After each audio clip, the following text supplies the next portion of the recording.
चंद्रभूषण सिंह जी, अहमदाबाद। श्री हरिवंश।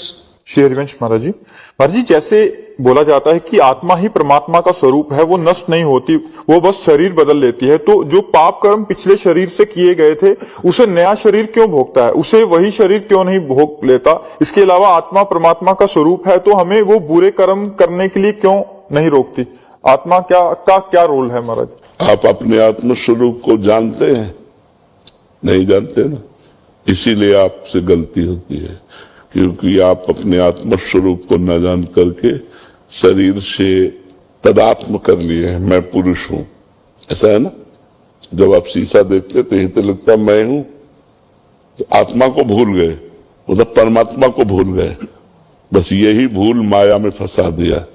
अब जो आप पाप करते हैं तो आपके शरीर की एक सीमा है, 100 वर्ष, 70 वर्ष, 80 वर्ष।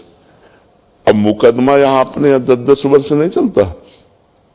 छोटी अदालत है, कई अदालत है, तो आज आपने अपराध किया, हत्या की, तो आज ही फांसी में थोड़ी चढ़ा दिए जाओगे। 10 वर्ष मुकदमा चलेगा और 20 वर्ष मुकदमा चले, इसके बाद उसका निर्णय हो, तो अपनी बड़ी सरकार है। आपने इस योनि में पाप किए और अनेक योनियों में दंड भोगना पड़ेगा, अनेक शरीर धारण करके दंड भोगना पड़ेगा, क्योंकि बड़ी सरकार है ना, अनंत ब्रह्मांडों का हिसाब किताब है ना, तो इसी योनि में दंड नहीं मिलता। इस योनि में खूब आराम से पाप कर लो, आपको जो दंड मिलेगा वो अन्य योनियों में मिलेगा, अगले जन्मों में मिलेगा। अब इस योनि में आपको पुण्य कर लो, उसका फल अभी नहीं मिलेगा, वो आगे मिलेगा।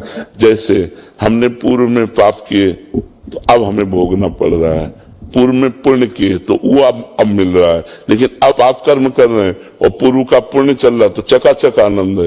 अब पुण्य कर रहे हैं लेकिन पूर्व पाप चल रहा है, बड़ा दुख, बड़ी परेशानी, बड़ी समस्या। इसीलिए लोग समझ नहीं पाते कि धर्मात्मा पुरुष दुखी है और पापात्मा सुखी है। इस निर्णय को नहीं समझ, ये हमारा भगवान का कानून है, इसलिए भोगना पड़ता है, अन्य जन्मों में भोगना पड़ता है।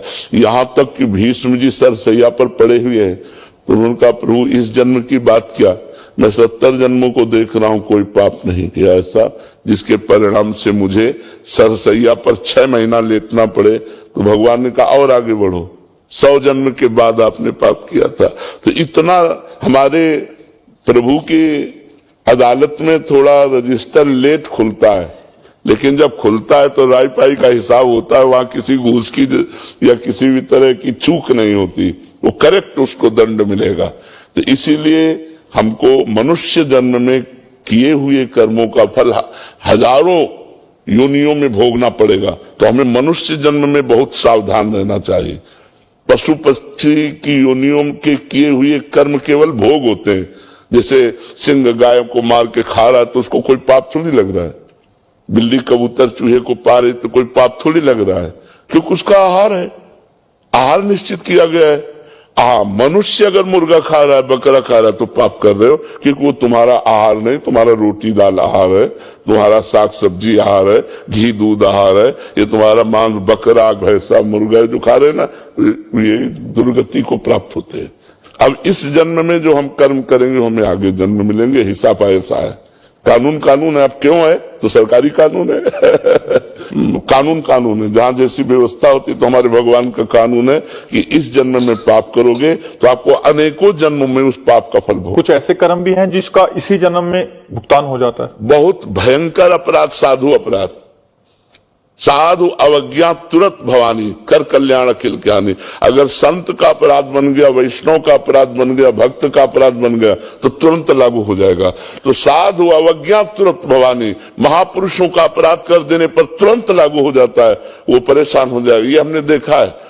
तो अभी उस दिन बताया था कि जगदीश्वरानंद के अपने गुरु को जहर दे दिया तो पूरे शरीर में मवाद पड़ गया, फूट फूट कर जब निकले तो चिल्ला चिल्ला कर कहते थे कोई बचा लो, तो कोई न औषधि काम करती न कुछ, सड़ रहा था, पूरा शरीर सड़ रहा था। तो साधु अवज्ञा तुरंत भवानी, कर कल्याण अखिल के हानि।